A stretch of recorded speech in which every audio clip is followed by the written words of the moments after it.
ప్రజా ఫిర్యాదుల పరిష్కార వేదికలో ప్రజల నుంచి వచ్చిన వినతుల పరిష్కారానికి ప్రాధాన్యతనివ్వాలని నగరపాలక సంస్థ కమిషనర్ మౌర్య తెలిపారు.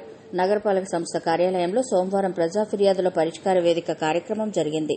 ఈ సందర్భంగా సుమారు 30 మంది వివిధ సమస్యలు పరిష్కరించాలని కోరుతూ వినతులు అందించారు.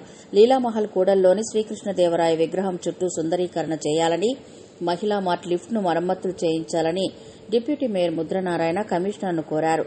అలాగే కేకే లేఅవుట్ నందు పారిశుద్ధ్య పనులు మెరుగ్గా చేపట్టాలని, చింతలచేను రాములవారి ఆలయం వద్ద యూడీఎస్ లైన్ సరిచేయాలని, ఎస్టీవీ నగర్ నందు బోరు మరమ్మతులు చేయించాలని, టీడీఆర్ బాండ్లు ఇప్పించాలని, నెహ్రూ మున్సిపల్ గ్రౌండ్స్ నందు ఎగ్జిబిషన్ పెట్టడంతో పిల్లలు ఆడుకునేందుకు ఇబ్బందిగా ఉందని అనుమతులు మంజూరు ఆపు చేయాలని, కొంక చెన్నాయిగుంట వద్ద గల సాయి విష్ణు లేఅవుట్కు దారి కల్పించాలని, కొండ రెసిడెన్సీ అపార్ట్మెంట్స్ వద్ద సిమెంట్ దుకాణంలో జబ్బులు వస్తున్నాయని, ఆ దుకాణం వద్ద ఉంటున్న కొంతమంది ఆకతాయిలు అటుగా వెళ్తున్న వారిని ఇబ్బందులకు గురిచేస్తున్నారని చర్యలు తీసుకోవాలని వివిధ సమస్యలను కమిషనర్ దృష్టికి తీసుకువచ్చారు.